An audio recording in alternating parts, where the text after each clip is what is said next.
And what's up, you guys? Welcome to the Mango Grove. My name is Krisha, and this is today's Bitcoin analysis video.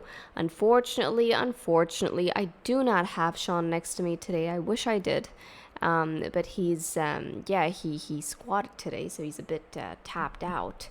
However, for those of you who are missing Sean, you are going to find him on the Discord chat, so you guys can go there and get a bit of Sean today.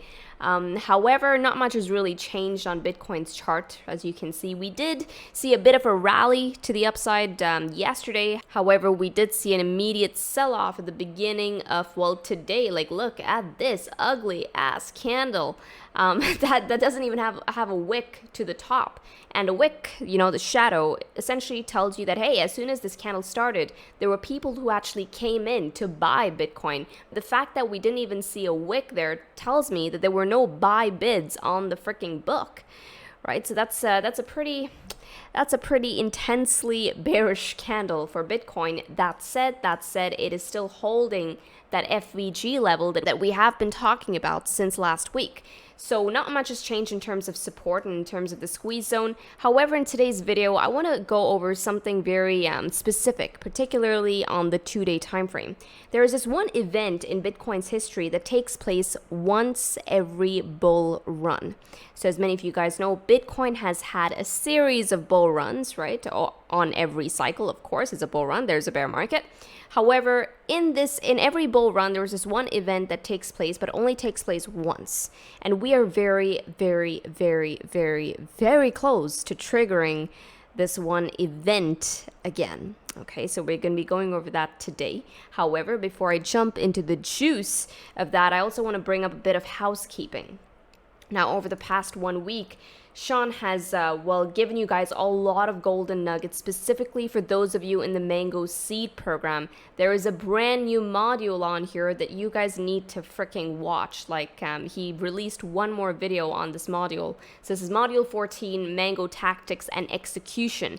Now, for those of you who've been in the world of trading all this time, guys, you know that you might have your TA pat down. You might have your psychology pat down, but if your execution sucks, your trading is going to go south. Okay, that execution needs to be on point for you to bag those amazing trade opportunities. We know that execution ultimately is everything. Just because someone's good at TA does not necessarily mean that they're good at execution. Okay, that is a whole different freaking ball game. Alrighty, so now there's this new module where he's primarily focusing on tactics and execution. Now, just yesterday, he added this lesson on psychology, which is avoiding reactionary trading. Plan for the market. And I suggest that you guys go ahead and give this one a watch. He's really gone ahead and identified some of the mental barriers that we all go through in very sticky trading situations. So go ahead and give this one a watch if you want to learn from someone else's mistakes as opposed to making those of your own and learning from that. Because ultimately, guys, when you're making mistakes in the world of trading, you're paying some heavy costs on those mistakes.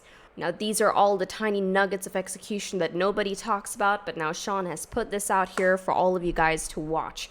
Cool beans. Now that you guys have the drill down on the latest module in the Mango Seed program, let's get into the charts. Also, for those of you who are really looking to, squeeze out this consolidation for whatever it's worth, guys, this is the time you need to be hunkering down and learning this stuff, okay? And I honestly, the only resource that I would recommend is the Seed program, okay? And if not the Seed, if it's not within your budget, then I highly suggest going through the Mango educational playlist, okay? Which is free for all on the YouTube channel. Alrighty, so now with this, guys, let's get into Bitcoin. Now, not much, like I said, not much has really changed in Bitcoin. I'm going to start off with the Mango dashboard. So what were we looking at? We were looking at the FVG level on the daily time frame, right? Particularly that FVG support right here, which comes in at around 26.5K. And boy, has Bitcoin been relentless, right? The bulls have managed to hold us as support for over 2 weeks now, guys. This is 2 weeks, okay, with price holding it as support. But now, in addition to this being daily support, what else lined up with this region? Well, let's get on over to the weekly time frame.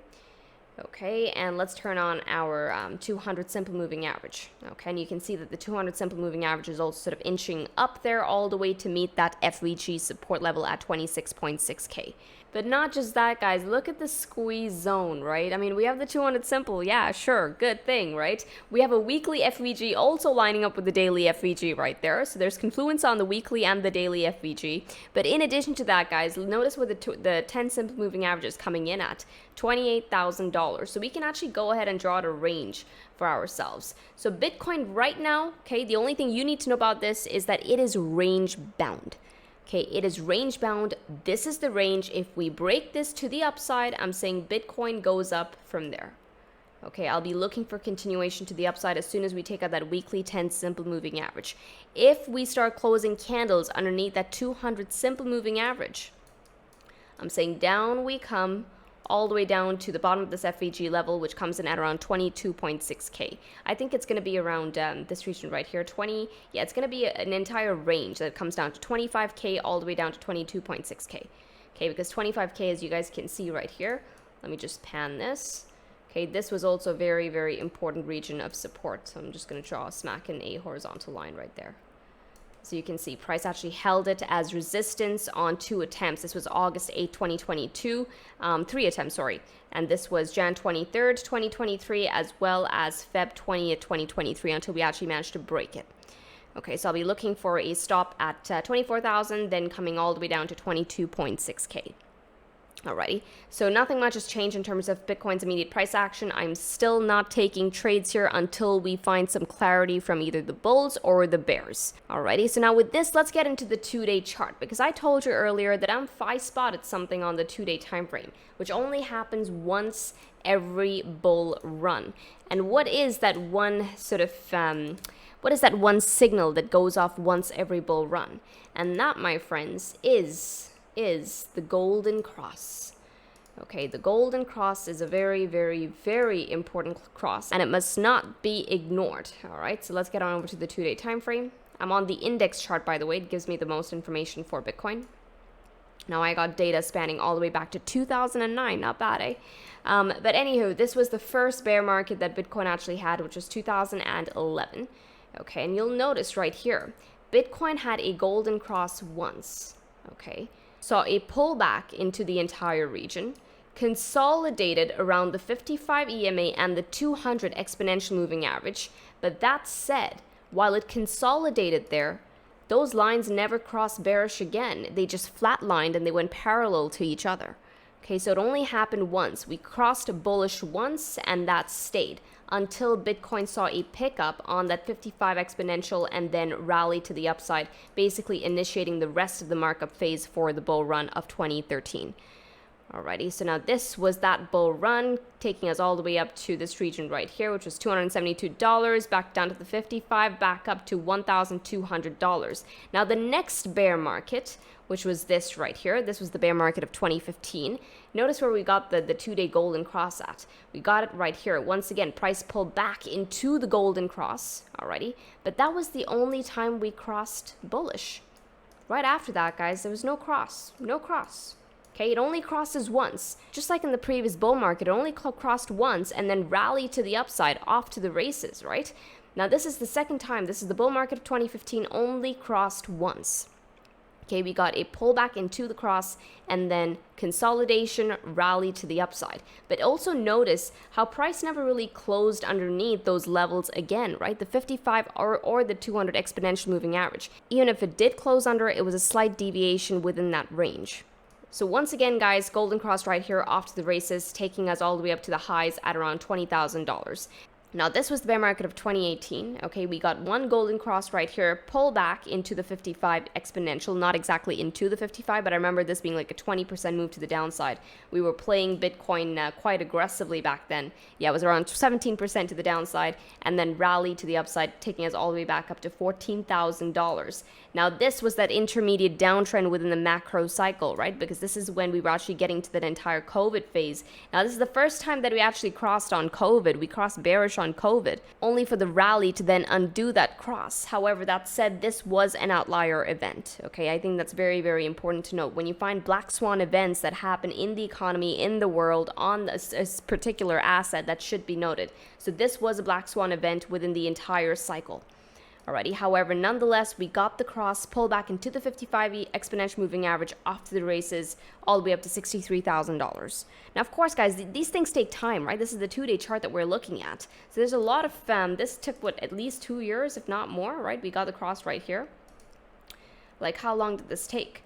A good year, right? 342 days all the way to the top. I mean, you're sitting through all of the consolidations, all of the pullbacks into the 55 exponential, so on and so forth. Now, this is the first time. Now, this was the bear market of 2022. In my opinion, I think we have still emerged out of the bear market. So that is something to note. Do not ignore the trend. Ultimately, guys, the trend on the weekly time frame is still an uptrend. We're seeing a series of higher highs and higher lows. Right? If I go ahead and switch off all of these horizontals on my chart, where are we relative to that to the 2-day golden cross? We're almost getting that golden cross. No confirmation just yet. Okay, so far in Bitcoin's history, as we have gone over it now, over the past couple of minutes, we haven't really seen a failed golden cross. Right? So prices got up there. Yeah, we've consolidated around those levels, but nothing has really failed. So that is something to note, but we're about to get the golden cross here on the 2-day time frame. Historically, this has always led to the next sort of rally to the upside. Price usually pulls back into the cross and then rally to the upside. Yeah, the rallies could be slow grinds up until we reach a parabolic stage of the market. That said, I don't think this is a signature that people should ignore. This has been historically a very important bullish indicator on Bitcoin's chart. And if Bitcoin rallies, guys, I will be expecting the rest of the crypto market to rally. Bitcoin is that crypto market index. Bitcoin is what dictates the mood of the entire sphere. Okay, Bitcoin rallies, the rest will also likely follow through. Alrighty, so this is the golden cross about to happen, not happen just yet. Please note, we don't have a confirmation on it, but this is going to be a very interesting setup for us. Alright, and what is this lining up with? $26,000 once again in line, likely. Let's actually go ahead and mark out a line right here. Perfect, and there we go. Okay, so zoom into that. You can see that that entire golden cross on the 2-day time frame also lines up with this cluster that we're currently getting supported on. So what we're on right now, guys, is a critical level. We break this to the downside, only then will I be expecting continuation. Do not, under any circumstances, jump the gun. I feel like the risk to reward here, you're risking losing your position. And the reward, like let's face it, what is your reward here? I mean, considering that this is still technically the cycle lows, right? So you really got to assess these things. What is going to hurt you most? Losing position or capturing another 10% maybe to the downside?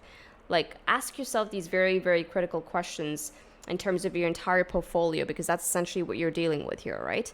So yeah, make sure you are being a bit unbiased when approaching Bitcoin's chart right here. I know it's going to take some patience, but hey, patience pays. Oftentimes, the best thing that you can do is just sit on your hands and do frigging nothing. Alrighty, just like how I'm doing right now. I have a glass of gin next to me, and now I'm going to go ahead and enjoy that glass. Alrighty, so I hope you guys enjoyed this video. If you did, don't forget to smash the likes, and I will see you in the next update with this trade safely, trade stress-free, trade the mango way, trade the easy way, and ciao, you guys.